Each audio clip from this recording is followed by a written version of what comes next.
विद्यार्थी मित्रांनो, सह्याद्री ट्युटोरियल्समध्ये तुमचं स्वागत आहे। रोटेशनल मोशन म्हणलं की मोस्ट इम्पॉर्टंट काय, मोमेंट ऑफ इनर्शिया। आय म्हणजे मोमेंट ऑफ इनर्शिया। फॉर्म्युला सगळ्यांना माहिती आहे की algebraic sum of product of mass and square of the distance of that element from the axis of rotation. आणि इथं मी आय लिहिलं आणि आय ची व्हॅल्यू 1 to n। ठीक आहे। रिंग सारखा ऑब्जेक्ट घेतला तर त्याच्या सेंटर मधून जो ॲक्सिस पास होतो त्यासाठी मोमेंट ऑफ इनर्शिया आहे mr²। डिस्क घेतलं तर त्याच्यासाठी फॉर्म्युला आहे mr²/2। स्पियर घेतला त्याच्यासाठी फॉर्म्युला आहे 2/5 mr²। हा फॉर्म्युला स्पियरसाठी।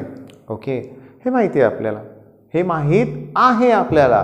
पुन्हा तुम्हाला माहित आहे आता हा tangent perpendicular to the plane आहे। कसं, हे रिंग आहे, सेंटर मधून ॲक्सिस पास होतोय आणि हा टँजंट टच करतोय म्हणजे तो परपेंडिक्युलर प्लेन आहे। आता हा टँजंटच आहे पण तो इन द प्लेन आहे, लक्षात घ्या। मग त्यावेळेस तो डायमीटरला पॅरलल असतो। ओके, मग मेन पॉइंट काय, आता ही तुमची रिंग आहे आणि हे डायमीटर आहे। आता समजून घ्या ना, डायमीटरसाठी व्हॅल्यू mr²/2 असते। इथं जी व्हॅल्यू आहे त्याची हाफ येते परपेंडिक्युलर ॲक्सिस थेरमनुसार। मग आता ही टँजंट तिला कशी आहे, पॅरलल। खरं सांगू का, हे एवढं बरोबर बोलतोय ना मी, बोलतोय ह्याच्यावरती 50% प्रॉब्लेम आलेत स्ट्रेट फॉरवर्ड, पण 50% प्रॉब्लेम उरलेले टफ आहेत। तिथं नुसते हे फॉर्म्युले पार्ट असून काही उपयोग नाही आहे बरं का। पण ते मी तुम्हाला आता एक्सप्लेन करणार आहे, म्हणजे खरोखर विचार करावा लागणार आहे, प्रत्येक प्रॉब्लेम टफ असणार आहे बरं का। पण आता बघू तरी, इथं तुम्ही पॅरलल ॲक्सिस थेरम यूज करा। हा तुमचा IC आणि तुम्हाला विचारलाय IO म्हणजे काय रे सांगा, IO IC प्लस mh²। मग रिंगसाठी IC ची व्हॅल्यू आहे mr², h ची व्हॅल्यू ही डिस्टन्स बिटवीन पॅरलल ॲक्सिस rच आहे, मग पुन्हा mr², मग 2mr²। पण मी तुम्हाला आता काय सांगतोय, हे सगळं पुसणार आहे मी। ओके, हे सगळं पुसणार आहे मी आणि PYQs कडे जाणार आहे लगेच। का, ते सगळे प्रश्न वेगळे आहेत आणि दुर्दैवाने सांगू का, टेक्स्टबुक मधले नाहीच आहेत ते। सिंपल जरी असले तरी एक पण टेक्स्टबुक मधला नाही आहे, हे पण ध्यानात ठेवावं लागेल आपल्याला। बघा पहिला क्वेश्चन, हा एक डिस्क आहे। ओके, डिस्क आहे, मग मी आता काही न विचार करता एक डिस्क ड्रॉ करतो अशी। ठीक आहे, पहिल्यांदा असा शेप घेतो, समजून घ्या। या डिस्कचं मला मास फाइंड आउट करायचं मला, मग मी करतो।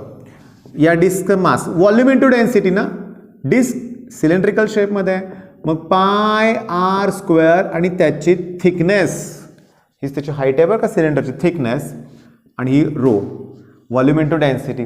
करेक्ट, मग ही झाली m ची व्हॅल्यू। ओके, आता हीच ती डिस्क आहे, टॉप व्ह्यू बघतोय आपण, म्हणूया आपण। आता या डिस्कसाठी मोमेंट ऑफ इनर्शियाचा फॉर्म्युला काय असतो रे, mr²/2। mr²/2 हे I1 म्हणूया आपण इनिशियली। आता महत्वाचा पार्ट स्टार्ट होईल। या डिस्कला ना एक होल करणार आहे आपण असं। ओके, आणि समजून घेण्याचा प्रयत्न करा की त्या होलची रेडियस ही एवढी आहे, डायमीटर r एवढी आहे, म्हणजे रेडियस r/2 येणार। बरोबर ना, सांगा बघू, रेडियस काय येणार त्याची, r/2। डायमीटर r आहे म्हणजे रेडियस r/2 येणार। आता तो पार्ट, एवढाच पार्ट आपल्याला शिल्लक आहे आता, कारण हा पार्ट कट करून काढून टाकला ना आपण। ओके, मग आता उरलेल्या पार्टची मोमेंट ऑफ इनर्शिया विचारलंय। अगदी JEE मधला प्रश्न आहे तसा CET सेलनं विचारलाय 2019ला, गेल्या वर्षी। ओके, ज्यांनी केला असेल त्यांना ते सोपा वाटला असेल, बाकीच्यांनी ते प्रश्न सोडूनच दिला असेल, पण आता सोपा आहे का बघूया आपण। एक काम काय करूया, हा जो पार्ट आहे ना त्याचं मास फाइंड आउट करूया, त्याला आपण m' म्हणूया आपण। काय म्हणूया आपण, m'। चला, मासचा फॉर्म्युला मी आत्ता सांगितला, व्हॉल्यूम इंटू डेन्सिटी। व्हॉल्यूम ही सिलेंडरच असणार आहे, πr²h, मग πr²/4, रेडियस r/2 आहे। h म्हणजे थिकनेस, डेन्सिटी दोघांची सेम असणार आहे। मग आता लक्षात आलं का, πr² t आणि रो म्हणजेच तर कॅपिटल M, म्हणजे जो कट केलेला पार्ट आहे त्याचं मास मला मिळालं m/4। वेळ लागू दे बाळांनो, 5 मिनिटं, पण व्यवस्थित समजून घेतलं पाहिजे। म्हणजे हा कट केलेला पार्ट आहे त्याचं मास मला मिळालं, त्याची रेडियस मला माहिती आहे, कट केलाय पण डिस्कच आहे ना, ती कट केलेला पार्ट आहे पण ती डिस्क आहे। मग इथं जो ॲक्सिस पास होतोय ना त्याला मी IC म्हणतो। काय म्हणतो मी, IC। ओके, IC लक्षात घ्या। मग त्याची व्हॅल्यू कशी काढतोय बघा मी, IC = काय फॉर्म्युला डिस्कसाठी mr²/2। mr²/2, मग m म्हणजे m/4 मास आहे याचं, r स्क्वेअर म्हणजे r²/4, ठीक आहे, बाय 2 म्हणजे परत 1/2 येणार. ओके, म्हणजे इथं अजून एक 2 आला म्हणूया आपण. म्हणजे मला मिळालं mr²/32, mr²/32. पण तो इथं आहे. पण आता गंमत बघा रे बाळांनो, मला या पॉईंटला मोमेंट ऑफ इनर्शिया काढायची ना उरलेल्या पार्टसाठी. आलं का ध्यानात? या पार्टला. मग त्या पार्टला मोमेंट ऑफ इनर्शिया काढताना मी काय लिहितोय बघा, की त्याला मी I2 म्हणणार आहे, पण ॲक्च्युली माझ्यासाठी ते IO आहे. या डिस्कचा विचार करतोय काढलेल्या पार्टचा. मग IO इक्वल्स टू IC, ICची व्हॅल्यू ही आहे काय, mr²/32 प्लस m इंटू एचचा स्क्वेअर. m आहे m/4 बरं का, नेहमी लक्षात ठेवा त्या डिस्कचं m/4, आणि डिस्टन्स बिटवीन टू ॲक्सिस परत r/2 आहे, मग त्याचा स्क्वेअर येणार आहे r²/4. चला याला 2 न मल्टिप्लाय करा, वरती 2 न मल्टिप्लाय करा, डिनॉमिनेटर सेम झाला. मग 2mr² आणि 1mr² झाले 3mr²/32. ही इनिशियल, ही कट केलेल्या पार्टची आहे, बरोबर ना? सांगा बघू. मग फायनल मोमेंट ऑफ इनर्शिया काढताना तुम्हाला I1 मायनस I2 केलं पाहिजे. म्हणजे mr²/2 मधून 3mr²/32 मायनस करा. आलं का लक्षात तुमच्या? मग तुम्हाला मिळणार आहे काय बघा, ह्याला 16 न मल्टिप्लाय करा, डिनॉमिनेटर सेम करा, इकडं 16. तर त्यांनी आन्सर दिलंय 13/32 mr². आन्सर करेक्ट आहे. आता बाळांनो खूप अवघड नाही आहे हे, नेहमी विचार करावा लागतो ॲक्सिसचा, किचकट आहे इथं याचं मास कसं काढलं हे. मग हे तुम्ही नोट डाऊन करून ठेवा, लक्षात घ्या. आलं का ध्यानात? म्हणजे तो कट केलेला पार्ट कुठे आहे हे पण ते प्रॉब्लेममध्ये दिलेलं असतं, लक्षात घ्या. बर, पहिलाच प्रॉब्लेम एवढा टफ घेतला मी, अरे बापरे, सगळेच तसे आहेत का? नाहीत. हा तर कुठं अवघड होता. आता तुमचा एकदा प्रॅक्टिस करा ना, आणि पेपरच्या अगोदर पुन्हा एकदा रिवाइज पण करणं गरजेचं आहे बरं का, हा प्रॉब्लेम, हे लक्षात घ्या. आता नेक्स्ट क्वेश्चन काय आहे बघा, लक्षात द्या की आता सोपे सुरुवात झाली. सॉलिड स्पियर आहे, त्याची रेडियस डबल केले पण मास कॉन्स्टंट आहे. आता ऐका ना, स्पियरच्या मोमेंट ऑफ इनर्शियाचा फॉर्म्युला आहे 2/5 mr². मास कॉन्स्टंट आहे, मास कॉन्स्टंट आहे, मग moment of inertia is directly proportional to r² ना. मग रेडियस जर डबल केली, डबल, तर moment of inertia 4 times increase होणार आहे. म्हणजे सुरुवातीला जर I असेल तर नंतर ती 4I होणार आहे. त्यामुळे रेशो येणार आहे 1:4, 1:4. तुमच्या ध्यानात आलेलं आहे. ओके, आता लक्ष द्या, सिंपल बरं का, समजून घेण्याचा आता प्रयत्न केलाच पाहिजे. बघा आता एक रॉड आहे, चला ठीक आहे, मग मी एक रॉड पहिला फिगर ड्रॉ करतो रॉडची, आणि तुम्हाला फॉर्म्युले जरा रिवाइज करून देतो. रॉडसाठी सेंटरमधून जर ॲक्सिस ऑफ रोटेशन जात असेल तर त्याची व्हॅल्यू असते ml²/12. त्याला आपण म्हणणार आहे IC. इथून ॲक्सिस पास होत असेल, चला त्याला आपण IO म्हणूया. फॉर्म्युला काय रे, IC प्लस mh². IC ची व्हॅल्यू आहे ml²/12. h म्हणजे ह्या दोघांचं डिस्टन्स l/2 आहे. मग ml²/4, 3 ने मल्टिप्लाय करा, 3 × 1 4. मग थोडक्यात ml²/3 जर एका बाजूने जात असेल तर. हे माहिती आहे, पण गंमत सांगू का, हा प्रॉब्लेमच एवढा मोठा दिलाय 2016, वाचायलाच वेळ लागतोय खूप, लक्षात घ्या. आणि पुन्हा कंडिशन्स त्यांनी क्लिअरली विचारलंय की ratio of radius of gyration in first case to the second case. म्हणजे फर्स्ट केस त्यांनी म्हणलंय सेंटरमधून आणि सेकंड केस एंडमधून.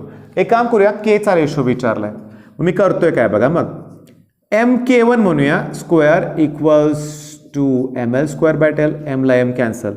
मग k1 म्हणजे L/√12. आता इथं लिहितो मी mk2 स्क्वेअर, m ला m कॅन्सल, म्हणजे k2 इक्वल्स टू L/√3. मग तुम्हाला त्यांनी k1/k2 विचारलंय, L ला L कॅन्सल होईल, इनव्हर्सली आहे, त्यामुळे खाली 12 आणि वरती 3, 1/4. 1/4चं स्क्वेअर रूट 1/2. आलं का लक्षात तुमच्या? सिंपल सगळे क्वेश्चन्स आहेत. बरं, आता थांबा, तुम्हाला सांगू का, 10th स्टँडर्डला मेन्सुरेशन सारखा टॉपिक होतं, काय आठवतं का तुम्हाला? मेन्सुरेशन, ती कन्सेप्ट इथं वापरायची बघा. आता ही डिस्क आहे, तिला मेल्ट करून स्पियर तयार केलाय. डिस्कला मेल्ट करून स्पियर तयार केलाय. काय सेम राहील रे याच्यात? व्हॉल्यूम सेम राहील. याचा व्हॉल्यूम मास पण सेम राहणार ना. मास कुठं चेंज होईल सांगा बघू? मेल्ट तर केलं ना त्याला. आता विचारलंय काय बघा त्यांनी, लक्षात घ्या. ही डिस्क आहे ना त्याची थिकनेस होती r/6 एवढी थिकनेस डिस्कची. बर, तिची मोमेंट ऑफ इनर्शिया I आहे. बरं, डिस्कच्या मोमेंट ऑफ इनर्शियाचा फॉर्म्युला काय? mr²/2. आता हे नेहमी लक्षात ठेवा, mr²/2 ची व्हॅल्यू कोण आहे? I. आता मास म्हणजे काय रे? Volume into density. मग ह्याचा मास व्हॉल्यूम त्याचा πr² thickness r/6 into density. That equals to स्पियरचा व्हॉल्यूम 4/3 πr₁�³ त्याची रेडियस वेगळी असणार ना. हा व्हॉल्यूम आणि त्याची डेन्सिटी, याला हे कॅन्सल, पायला पाय कॅन्सल. ओके, समजून घ्या. इकडे येणार आहे r³ बरोबर आहे. आणखीन काय होणार सांगा, लक्षात घ्या की बाय 8 होणार. कसं 8 होणार? हे 4 इकडे येणार, 6 4 24, हे 3 वरती आणि खाली 3 8 24 आणि दॅट इक्वल्स टू r₁�³. मग नवीन रेडियस आता मला r/2 मिळाली. काय मिळाली? r/2. बरं, disk is melt and solid sphere. The moment of inertia about its diameter. Mass म्हणजे volume into density. Volume constant आहे, डेन्सिटी कॉन्स्टंट आहे, मास सेमच असणार आहे. बरोबर आहे. मग आता एक काम करूया, या स्पियरची ना मोमेंट ऑफ इनर्शिया आपण I1 म्हणूया. काय रे फॉर्म्युला? 2/5. मास सेम असणार आहे आणि r1². मग 2/5 मास सेम, r1 r/2 आहे, त्याचा स्क्वेअर r²/4. आता काय करूया ह्याच्यातला ऐका माझं. हे 2, हे 4 म्हणजे मी असं लिहितो 2 × 2. त्यातल्या या 2 न 5 ला मल्टिप्लाय करतो, 10 होतील. बर, आणि इकडं उरलं कोण? mr²/2 म्हणजे I उरलं. ओके, मग मला सांगा, हे तर मी डिवाइड केलं चाललं असतं की रे. म्हणजे मला आन्सर आलं I/5 त्या स्पियरचं मोमेंट ऑफ इनर्शिया. मी अशी पण मुलं बघितले बळानो, हे पाठ होतात फॉर्म्युले त्यांचे. डिस्क असेल त्याला मेल्ट करून तुम्ही स्पियर करताय. ओके, मग सुरुवातीच्या मोमेंट ऑफ इनर्शियाच्या 5 टाइम्स कमी ह्याची मोमेंट ऑफ इनर्शिया असते. ओके, बरं, याला मेल्ट करून हे केलं असतं, ह्याचं I असतं, त्याचं 5 टाइम्स एक्स्ट्रा आलं असतं. हे पण लक्षात घ्या. बरं, आता नेक्स्ट जो आहे ना पुन्हा तसंच आहे. Rod is bent into ring. बघा, rod is bent into ring. काय सेम आहे? मास सेम आहे, त्याचं लक्षात घ्या. मास बदलणार नाही. पण रॉड ची जी लेंथ असते ती या रिंगची सर्कम्फरन्स येणार ना. म्हणजे 2πr = येणार. मग r = L/2π येणार. ओके, तर विचारलं काय ते तर बघूया आपण. तर विचारलंय असं की जो रॉड आहे ना त्याची मोमेंट ऑफ इनर्शिया I होती, म्हणजे I that equals to ml²/12. जी रिंग तयार होते ना, रिंग, त्याची मोमेंट ऑफ इनर्शिया I1 दिले, लक्षात घ्या, I1. आणि विचारले I/I1 रेशो. लक्ष द्या. आता रिंगसाठी I1 मोमेंट ऑफ इनर्शियाचा फॉर्म्युला असतो mr², मग ml²/4π². ओके, बस ना. आता व्हॅल्यू पुट करूया की इथं लिहितो बरं का मी. मग I/I1, I ची व्हॅल्यू ml²/12, ml²/12. I1 ची व्हॅल्यू ml²/4π², ml² अपॉन ते वर जाणार 4π². मग ml² ला ml² कॅन्सल, π²/3 हे माझा आन्सर आहे. π²/3. ओके, आता होतं काय बघा, समजून घ्या बरं का. बरोबर आहे आपलं, बरोबर आहे. आता चेंज काय करूया आपण सगळेजण, लक्ष द्या. मोमेंट ऑफ इनर्शिया त्या रॉडचीच आहे, पण वन एंड मधून जात असेल तर इथं ml²/3 येणार. I ची व्हॅल्यू ml²/3 येणार. ओके, मग तिथं काय होणार बघा सगळेजण, लक्ष द्या की ml² ला ml² असेल, मग 4π²/3 येणार. 4π²/3 लक्षात तुमच्या आलं का बघा. आता समजून घ्या बरं का मी काय सांगतोय ते, लक्षात घ्या. हे जे रॉडचे फॉर्म्युले आहेत ना, ml²/12, ml²/3, मला अजून एक आठवतोय बरं का की थिअरीमध्ये बरं का की ॲक्सिस जर इथून पास होत असेल तर त्या केसमध्ये L/4 लेंथ येणार ना, h ची व्हॅल्यू. मग मला सांगा त्या केसमध्ये फॉर्म्युला कसा येईल रे की IO, म्हणजे हा समजा IO आहे, मिडवे चाललाय, दॅट इक्वल्स टू IC म्हणजे ml²/12. प्लस ml² बाय याचा स्क्वेअर 16, मग 48 येण्यास बघा दोघांचा LCM 48 येण्यासाठी मग याला 3 आणि याला 3 मल्टिप्लाय करा, याला 4 आणि याला 4 म्हणजे 7 ml² बाय 48 हे आन्सर मिळेल. आता लक्ष दे मी काय सांगतो ते, मग रॉडचं रिंग करतील, डिस्कचं स्पिअर करतील, याच गोष्टी इम्पॉर्टंट आहेत. मग हे बरोबर आहे का रे बघा, मी सांगितलेलं की 2πr म्हणजे हा सर्कमफरन्स इक्वल्स टू रॉडची लेंथ, मग r equals to L/2π, r² म्हणजे L²/4 π², मग 4π² ml². ओके, बरोबरच आहे. आता लक्ष द्या, या टॉपिकमध्ये ना ह्याच्या अगोदरच्या लेक्चरला मी बऱ्यापैकी क्वेश्चन्स कव्हर केलेले आहेत, समजून घेण्याचा प्रयत्न करा. ओके, आता थोडंसं आणखीन चेंज करतो मी. mr² ॲक्सिस इथून जातोय, पण जर डायमीटर मधून जात असतात तर mr²/2 आलं असतं. आलं का लक्षात? म्हणजे इथं माझ्याकडे 8 आले असते आणि तिथं 8π² असतं. म्हणजे जसं विचारलंय तसं ॲक्सिस नक्की कुठून पास होतंय हे तुम्हाला बघावं लागेल. ठीक आहे, मग आता बघा महत्त्वाचं मी घेतलं इथं, तुम्ही महत्त्वाचे सगळे फॉर्म्युले क्लिअर करा. सुरुवातीचे PYQs मी घेतलेच नाहीत बरं का, का सांगू का, स्ट्रेट फॉरवर्ड आहेत, सगळ्या व्हॅल्यूज दिलेत तुम्हाला आणि फक्त ना मोमेंट ऑफ इनर्शिया विचारलेत. म्हणजे ॲक्सिस कुठून पास होतोय सगळं दिलंय तुम्हाला, टँजंट आहे, इन द प्लेन, परपेंडिक्युलर, त्याच्यावरून तुम्हाला फॉर्म्युला तयार करायचा आणि सॉल्व्ह करायचा आहे. ठीक आहे, मग हा पॉईंट मिस करू नका, सोडवा. बेस्ट ऑफ लक, धन्यवाद.